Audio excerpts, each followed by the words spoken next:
On commence tout de suite, si tu veux bien, avec une news qui nous rend quand même très triste. C'est très triste, un décès.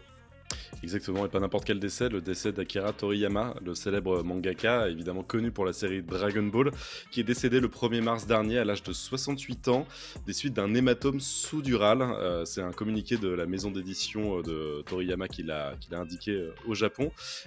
Pour la petite histoire, Toriyama est né à Nagoya en 1955, c'était évidemment donc l'auteur de Dragon Ball, comme je l'ai dit, aussi de Dr. Slump et d'autres œuvres. Il a aussi participé à des jeux vidéo. Il a été l'auteur le plus influent sûrement des dernières années au Japon. Il a connu un succès mondial donc avec Dragon Ball, avec plus de 300 millions d'exemplaires vendus. Ça a été vraiment la série qui a permis de populariser le manga dans le monde, et évidemment encore plus en Europe dès la fin des années 80, milieu des années 80. C'est vraiment une nouvelle super triste. Ça a été une onde de choc au Japon et dans le monde entier. Il y a eu énormément d'hommages de part et d'autre, que ce soit des fans, mais aussi des mangaka qui en fait, suivent l'œuvre du maître depuis des années, et des mangaka qui ont été inspirés par Toriyama pour devenir eux-mêmes de grands mangaka. On pense évidemment à Eiichiro Oda de One Piece, qui a fait un super communiqué pour saluer la mémoire de Toriyama. Il y a évidemment l'auteur de Naruto, celui de Bleach, etc., qui se sont joints à lui, et c'est une vraie nouvelle qui fait mal un petit peu à l'enfance, entre guillemets. C'est vrai que ça tue quelque chose, et l'œuvre de Toriyama sera encore plus forte, je pense, aujourd'hui, parce qu'elle symbolise quelque chose de très important pour de nombreux jeunes et jeunes adultes des années qui ont grandi dans les années 80-90. Toi, je sais pas ce que ça te fait. Je sais que t'es pas un grand lecteur de Dragon Ball, mais en tout cas, moi, ça m'a touché. Ouais, moi, ça me touche beaucoup. Alors moi, je suis familier évidemment avec l'œuvre visuelle de Toriyama, mais j'ai jamais eu l'occasion de regarder Dragon Ball quand j'étais gamin, parce que j'avais pas le droit de regarder ces choses-là à la télé quand j'étais enfant, voilà, ce genre de choses. Donc j'ai raté le train. Ouais. Et mais c'est une œuvre qui m'a toujours interpellé, qui m'a toujours fait envie, et que j'ai jamais pris le temps trop de lancer, mais que je ferai un jour, c'est sûr, parce que c'est tellement séminal pour beaucoup de monde, que déjà ça me fait un peu mal de pas avoir les refs. Oui. Aussi, mais ça me fait vraiment envie de regarder ça, quoi. Et de lire ça.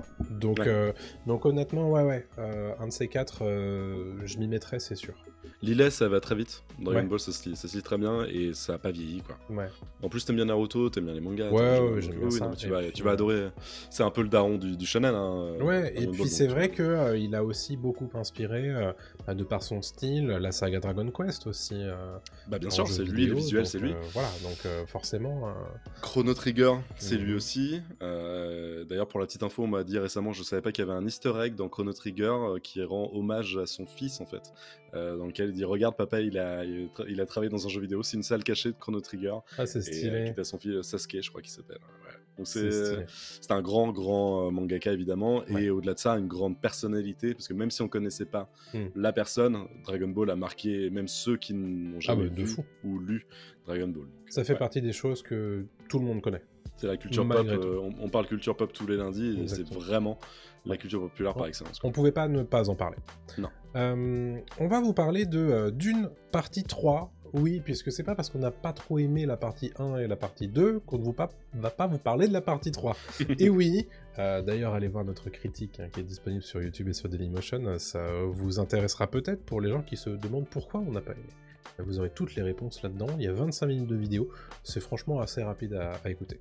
Dune partie 2 cartonne au box-office, tu nous en parleras tout à l'heure dans ton point box-office, Adrien, et on a des nouvelles sur une potentielle partie 3, qui pour l'instant n'est pas encore officialisée ni commandée, mais le PDG de Legendary, qui fait partie des co-diffuseurs, des coproducteurs d'une partie 1 et d'une partie 3, nous donne un motif d'espoir. C'est Josh Grodd, qui est donc le PDG du studio, qui nous dit: nous sommes activement impliqués dans Dune partie 3. Voilà ce que je dirais pour le moment. Alors ça veut pas forcément dire que c'est commandé, mais qui sont quand même assez fans de l'idée, et que ils développent Ils sont assez intéressés par développer une troisième partie, donc le Messie de Dune, le fameux, dont on vous avait déjà parlé dans notre guide sur la question Dune 2, avant la sortie.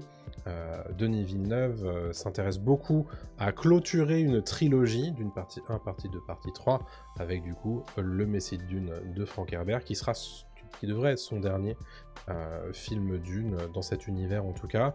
Pour rappel, tout de même, c'est 500 millions de dollars évalués pour le seuil de rentabilité de Dune partie 2. Et il pourrait, d'après les analystes à l'heure actuelle, empocher entre 600 et 700 millions de dollars à la fin de son run. Comment il spoil mon point box office, je suis désolé, okay. Mais ça faisait partie de la news. Et ça a été surtout un gros risque de décaler la date de sortie de novembre à mars. Et au final, ça a plutôt bien marché parce que ils se sont permis d'avoir toutes leurs stars disponibles pour faire la promotion et battre le rappel. Et ça a très très bien marché, notamment sur le cœur de cible, qui est la cible privilégiée aux États-Unis, qui sont les 18-35 ans, qui sont ceux qui vont le plus au cinéma aux États-Unis. Et il y a eu une progression en fait sur ces deux cibles-là entre Dune 1 et Dune 2, puisque Dune 1, 14% des 15-25 y allaient, alors contre 18% pour Dune 2, et les 26-35 c'était 20% pour Dune 1, et maintenant c'est 28% pour Dune 2. Donc on voit que la promotion a réussi à faire ce qu'elle voulait faire, et c'est en partie pour ça que ça cartonne à ce point-là, mais tu nous donneras tous les chiffres tout à l'heure. Tout à fait. Voilà. Tout à fait. Un autre film qui a carrément marché en 2023, c'est Super Mario Bros, le film, qui va avoir une suite. Évidemment, on s'en doutait, c'est ce qu'on s'était dit en off dès le générique de fin, qui d'ailleurs, spoiler, annonce une suite, donc c'était très logique que ça se passe. Nintendo allait annoncer une suite au film Super Mario Bros, le film, donc ça c'est en préparation, et la sortie est prévue pour le 3 avril 2026, avec les mêmes réalisateurs à la barre, Aaron Horvath et Michael Jelenic. Le premier film, donc tu l'as dit, est sorti en 2023 et a été un vrai succès au box-office puisqu'il a dépassé le $1 milliard de recettes. Shigeru Miyamoto de Nintendo et Chris Meledandri du studio Illumination ont fait l'annonce du Super Mario Bros, le film numéro 2, lors d'une vidéo diffusée à l'occasion de la journée Mario, qui est célébrée chaque année le 10 mars. Et les réalisateurs ont déclaré être déjà occupés à concevoir de nouveaux décors et à storyboarder les scènes pour ce nouvel opus. Donc ils sont déjà en train de taffer. Pour rappel, le premier film racontait l'histoire des origines de Mario et de Luigi, qui sont devenus célèbres grâce aux jeux vidéo. Et pour cette suite, Nintendo envisage d'élargir l'univers de Mario avec une histoire lumineuse et divertissante. C'est quoi ça ? On imagine que Yoshi peut-être sera de la partie. Ah ouais. Désolé du spoil, mais c'était le caméo de fin de Mario le spoil film. Désolé, voilà, Yoshi, c'est quand même un gros morceau. Et moi je table aussi sur une sortie prochaine, mais pas tout de suite, d'un film à la Avengers en mode Super Smash Bros. Melee. Ah ouais, plus tard, enfin pas mêlé, mais Super Smash plus tard bien sûr, qui réunira les grandes figures de Nintendo, mais ça il faudra peut-être attendre d'autres films pour que ça se passe. Et c'est sûr et certain que si ça continue, on aura le droit. Et on rappelle aussi que dans les cartons, un film Zelda est en préparation. En live action, en prise de vue réelle, pas en dessin animé. Exactement, ce qui nous avait beaucoup surpris au moment de l'annonce de cette news. Exactement, on en reparlera d'ici quelques ans, c'est sûr. Autre news qui ne surprendra pas grand monde, c'est le renouvellement pour 2 saisons d'Avatar, le dernier maître de l'air. Avatar, le dernier maître de l'air, qui fait un carton sur Netflix avec de très jolis chiffres de visionnage sur les 11 premiers jours. Ils ont réalisé 41,1 millions de vues dans le monde. On s'imagine évidemment que ça continue sur les mêmes tendances, puisque Netflix a annoncé du coup, c'est 15 jours après la sortie de l'intégralité de la saison 1, qu'il n'y aurait pas une, mais 2 saisons de suite pour ce show Avatar, le dernier maître de l'air, qui est donc adapté de la série animée du même nom. Ce qui est intéressant, c'est que c'est pas une mais 2 saisons, et donc que ça devrait a priori adapter les 2 dernières saisons du show original animé. Et pourquoi annoncer les 2 en même temps ? Ça permettra sans doute de les tourner à peu près en même temps, ce qui permettra de limiter l'effet un peu bizarre des enfants acteurs qui vieillissent trop par rapport à leurs personnages. On sait que c'est un problème qu'a Stranger Things. Ça sera moins le problème avec Avatar The Last Airbender, encore qu'il y aura un gap forcément entre la saison 1 et la saison 2. Entre-temps, chaque acteur a pris 3 ans. Donc, et sur certains, ça se voit quand même beaucoup. Oui. Mais en tout cas, on imagine que la série s'arrêtera au bout de 3 saisons, comme le dessin animé originel. Et derrière, si ça cartonne toujours, Netflix va probablement, on l'imagine, commander La Légende de Korra, qui est la suite 100 ans plus tard dans cet univers. Oui, bah c'est pas déconnant, mais c'est vrai que c'est pas déconnant et c'est assez étonnant quand même que ça marche mieux que One Piece. Je pensais pas qu'Avatar performerait autant, voire mieux que One Piece, qui pour moi était plus attendu peut-être qu'une adaptation live action. La grande question, alors déjà les États-Unis adorent Avatar, le dernier maître de l'air. Et la grande question, c'est aussi est-ce que ça va perdurer sur le long terme. Et ça, c'est toujours une question qui se pose pour les originaux Netflix et qui est une donnée extrêmement importante pour les analystes internes chez Netflix. Donc ça, a priori, la réponse a été donnée et est plutôt positive. Ouais. Bon, c'est... Moi, j'ai toujours pas regardé, hein, donc je peux pas juger. Non, mais je vous en parle à la fin de cette émission, dans la section Reco.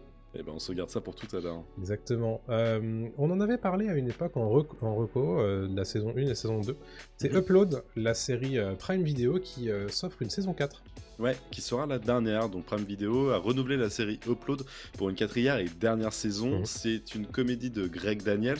Greg Daniels, qui est lui responsable du remake de The Office US. À la base, c'est Ricky Gervais en Angleterre qui avait lancé The Office. Greg Daniels qui avait aussi chapeauté Parks and Recreation. Donc c'est un grand nom de la comédie. Upload qui est une très bonne comédie dystopique en fait, dans laquelle on est plongé dans un futur technologique où les gens peuvent être téléchargés dans une réalité virtuelle après leur mort. Dès la première saison, en fait, on suit une personne téléchargée dans un hôtel de luxe, vraiment où il peut juste claquer des doigts et dire bah là je veux être habillé en smoking, ce soir je veux avoir les plus belles femmes à mes pieds, je veux manger le meilleur foie gras du monde, le etc. métavers. C'est le métavers, en fait, c'est vraiment ça, et ça nous permet en fait de critiquer notre société de consommation, ça permet de critiquer notamment notre addiction aux réseaux sociaux, le fait qu'on veuille tout de suite en instantané, etc. C'est une bonne série, c'est pas une incroyable série, mais c'est vrai que les 2 premières étaient super. Là, la 3e qui a été diffusée en novembre dernier, je trouve qu'elle est un peu en régime tranquille et qu'ils ont plus beaucoup de choses à dire, donc c'est un peu dommage. Et en plus, il y a beaucoup plus de phases dans le monde réel que dans le monde virtuel, donc c'est un peu compliqué. Et la 4e, c'est pas plus mal que ça s'arrête avec la 4e. J'espère qu'ils partiront avec quelque chose d'assez explosif, mais plus on regarde la série, moins on apprécie aussi, donc c'est un peu compliqué ce genre de série où ça monte pas en puissance, tu vois, mais c'est indécent. Le concept était fort, mais au final, ils ont moins de choses à dire que ce qu'on croyait. Exactement, et c'est avec Robbie Amell, frère ou cousin, je sais plus, de Steven. Je crois que c'est son frère. Son frère, hein, Steven Amell, qui jouait Green Arrow, merci. C'est un archer aussi. Green Arrow dans la série Arrow, justement, diffusée sur la CW il y a quelques années, et très bon acteur, je trouve, Robbie Amell. Beau gosse, mais qui se prend pas la tête à la Chris Hemsworth, un peu très sympa. Donc regardez Upload si vous avez l'occasion, c'est pas une mauvaise série, c'est diffusé sur Prime Video, et les 3 premières saisons sont dispo en ce moment sur la plateforme. Let's go. En ce moment dispo et en diffusion sur Disney+ en France et sur Hulu aux États-Unis via FX, c'est Shogun. Shogun, la saison 1 qui en est à son épisode 4 d'ici la diffusion de cet épisode en podcast. Shogun qui pose évidemment la question de son succès. Qu'est-ce qu'on fait avec un succès aussi retentissant critique, puisqu'on est toujours, je crois, à 99% sur Rotten Tomatoes, et a priori ça cartonne aussi en termes de vues, de ce qu'on a vu sur les 2 premiers épisodes qui ont été diffusés en même temps. Est-ce qu'on aura une saison 2 ? Eh ben, a priori, pas des masses. C'est le Hollywood Reporter qui a interviewé les co-créateurs Justin Marks et Rachel Kondo, qui se trouvent être scénaristes, co-scénaristes, co-showrunners, co-créateurs, mais aussi mari et femme. Et oui, c'est un petit peu le carnet rose, l'information carnet rose. Et Justin Marks qui répond: on a emmené l'histoire jusqu'à la fin du livre, et on a mis un point final à la fin de la phrase. On adore comme le livre se termine, c'est aussi une des raisons pour lesquelles on a voulu le faire, et on a terminé exactement à ce moment-là. Il faut savoir que eux, ils travaillent sur cette adaptation depuis 2018, et cette série, qui est en fait un remake d'une série de 1980, était dans les cartons depuis 2014. Donc ça a été super long en temps de gestation, ça a été aussi produit post-Covid, a été évidemment très compliqué. Alors, on nous explique que pendant 11 mois, ils ont travaillé sur la préparation et sur une espèce de bible de ce qu'était que le Japon, ce que c'était que le Japon féodal, et que donc ils nous disent que tout ça, ça pourrait être réutilisé éventuellement si quelqu'un s'intéressait à faire une autre série sur le Japon féodal, mais que eux, a priori, la saison 2 de Shogun, ils la feront pas parce que il n'y a pas de matériaux. Ils ont fini avec le bouquin de 1000 pages s'arrête là où ils ont terminé les 10 épisodes de Shogun, et donc ils n'en feront pas d'autres. Mais ça laisse pour autant une possibilité de s'intéresser quand même à cette période et faire potentiellement une autre adaptation d'un autre bouquin pour plus tard. Du même auteur, on est d'accord, parce qu'il a écrit beaucoup de bouquins sur le Japon. Ouais. Je me suis renseigné, mais de très très loin. J'ai vu que Shogun, c'est l'un de ses plus grands succès, mais je sais qu'il a écrit au moins une dizaine de bouquins sur le Japon féodal, sur justement cette période ultra intéressante. Et bon, bref, ça on verra, et c'est très bien, je trouve, cette décision de finir. C'est une mini-série, hein, finalement, c'est même pas une saison 1, en fait, on va appeler ça une mini-série, quoi. Alors, ils nous l'ont annoncé quand même comme une série limitée, ce qui dans le jargon est quand même autre chose qu'une mini-série. C'est vrai qu'ils l'ont pas annoncé comme une mini-série. C'est ça. À une époque, on nous disait mini-série, c'est vraiment terminé, il n'y aura rien d'autre. Et maintenant, c'est plutôt série limitée pour nous dire que si ça marche, il y a peut-être une saison 2. Mais en réalité, ils ont adapté tout le matériau. Donc, ok. Et au-delà de ça, je trouve que c'est très bien que ce soit une série qui mette en avant justement des Japonais, vraiment japonais. Et Hiroyuki Sanada, hein, c'est ça l'acteur principal, qui lui voulait absolument faire une série où le peuple japonais est représenté de la meilleure des façons. Donc il voulait des acteurs japonais, des actrices japonaises. Et même si c'est tourné en grande partie, dans mes souvenirs aussi, aux États-Unis, à Vancouver, au Canada, des pays justement anglophones, ça n'empêche qu'il y a un respect, tu le sens, de la culture japonaise. C'est super. Et ça m'étonne d'autant plus que les Américains soient extrêmement réceptifs, alors que en ayant regardé les 2 épisodes de Shogun, faut que je continue, c'est les 3/4 du temps en japonais sous-titré en anglais ou français, quoi. On sait que les ricains sont difficiles là-dessus. Chose à laquelle les Américains sont généralement très peu réceptifs. Voilà, donc franchement, tant mieux. Super. Et si ça peut permettre à d'autres séries de se développer dans le même genre, dans le même sens, c'est génial, quoi. C'est potentiellement une très bonne nouvelle aussi pour les acteurs japonais qui pourraient aussi apprendre un petit peu plus à s'exporter de par le monde, puisqu'on sait que les acteurs japonais, bon, il y en a quelques-uns évidemment, mais c'est de l'ordre d'une poignée en réalité, qui s'exportent à l'international. Hiroyuki Sanada en est un, Toshiro Mifune à l'époque du précédent Shogun en était un autre, mais c'est plus compliqué pour certains autres, et cette série-là peut permettre aussi à ces acteurs d'exploser un petit peu plus sur la scène mondiale.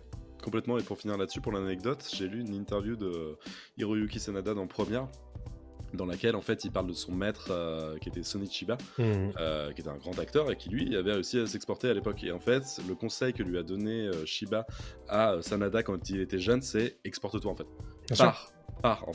Pars du Japon et justement développe ton art ailleurs, quoi. Et en fait, c'est pour ça qu'on le voit partout maintenant dans plein de productions américaines, de Mortal Kombat à des séries comme Lost et aujourd'hui, tu vois, dans Shogun. En fait, le mec est multi-casquette, quoi, et je trouve ça super. C'est super. Impeccable.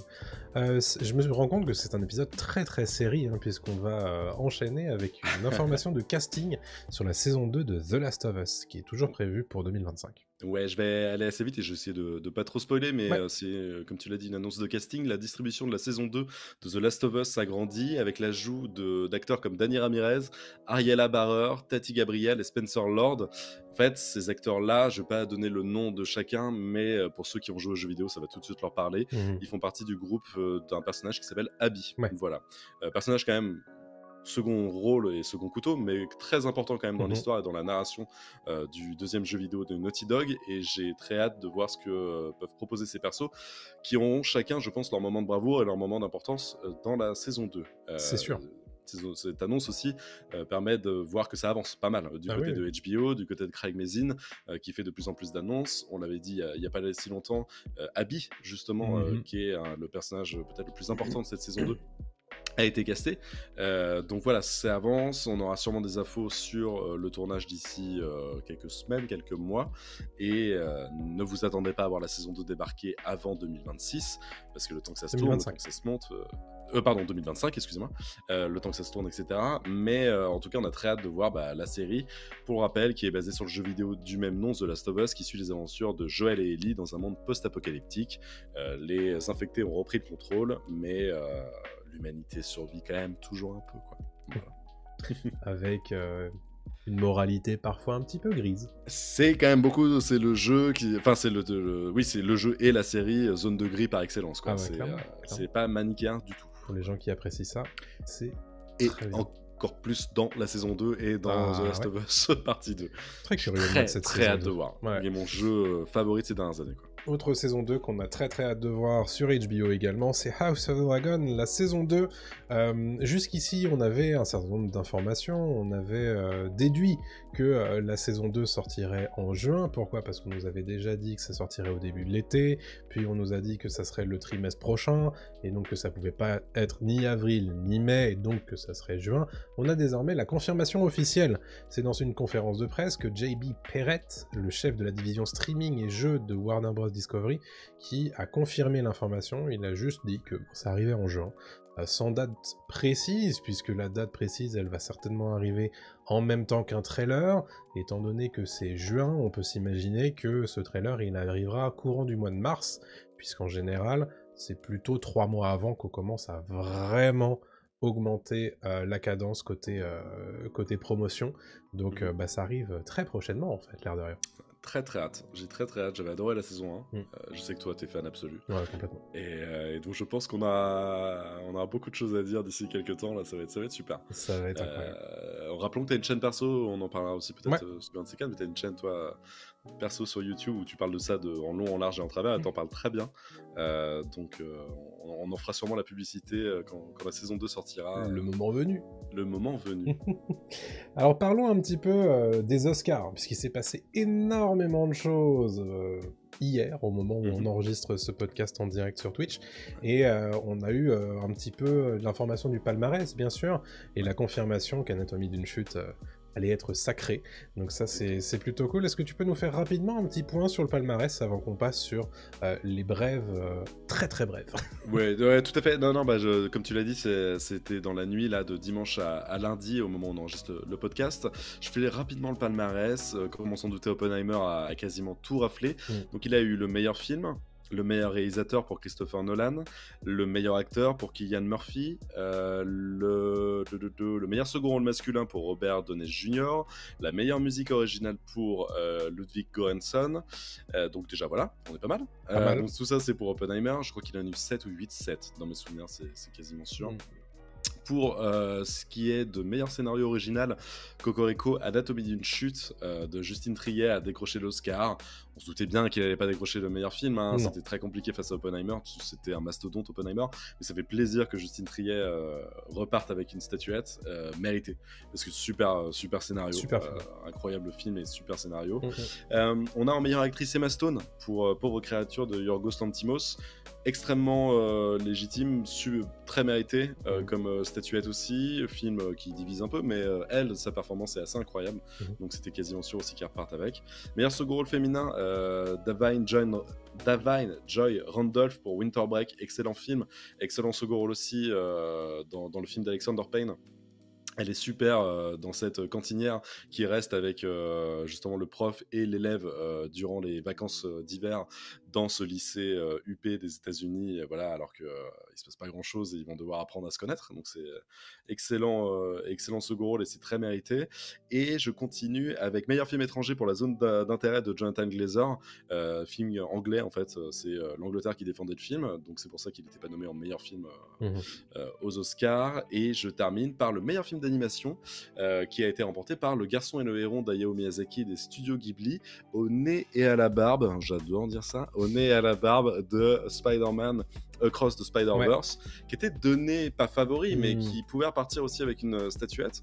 Et Miyazaki sort de sa retraite, dit je vais faire un film, il fait son film, il a un succès public, il a un succès critique, il repart avec un Oscar et il dit allez vas-y je continue, il va continuer à faire d'autres films. Je trouve ça génial, donc increvable, et il continue à avoir du succès même à son âge. C'est son deuxième Oscar après Le voyage de Chihiro, qui avait été évidemment évidemment lui aussi un succès Bien public sûr. et un succès critique. Je rappelle quand même que je n'ai pas spécialement aimé le voyage, Non. le garçon et le héron, mais Une critique est disponible sur les chaînes, n'hésitez pas à aller la voir. est-ce qu'on ne serait pas des professionnels du cinéma, on fait ça bien. Ouais, Voilà, on mais en tout cas voilà pour le palmarès des Oscars. On vous invite à aller Très regarder cool, des sites spécialisés pour regarder l'intégralité. On vous a fait les plus grosses récompenses.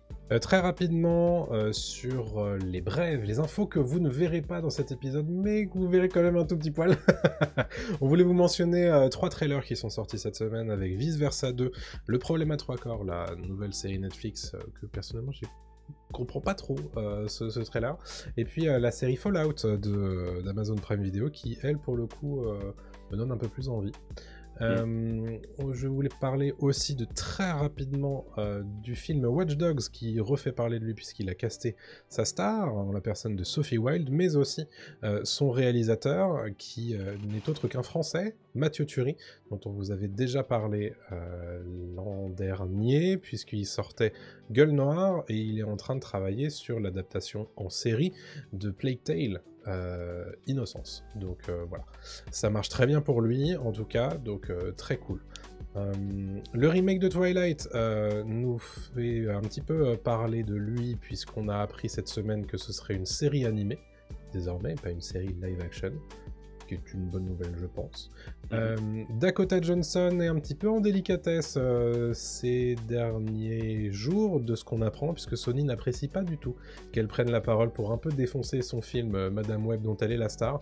A priori c'est ce que nous dit le Daily Mail, que chez Sony on n'apprécie pas du tout ce genre de prise de position. Steven Yeun nous parle de la saison 3 d'Invincible, dont la saison 2 va se terminer là cette semaine. La saison 3 est d'ores et déjà dans les cartons, nous explique-t-il, et que l'objectif c'est surtout de faire en sorte que ça arrive plus vite que la saison 2 n'était arrivée. Il y avait eu un gros gap entre la saison 1 et la saison 2. A priori, on essaie de travailler pour que ça soit plus rapide entre la saison 2 et la saison 3. Enfin, Karen Gillan qui répète à nouveau qu'elle aimerait beaucoup jouer Poison Ivy dans le nouveau DC Universe, même une Poison Ivy qui serait potentiellement en couple avec Harley Quinn. Tout ça évidemment c'est un vœu pieux, mais on sait que Karen Gillan est très proche de James Gunn, donc ça pourrait potentiellement se faire. Voilà pour les informations très très brèves de la semaine. Rapid fire. Rapid fire.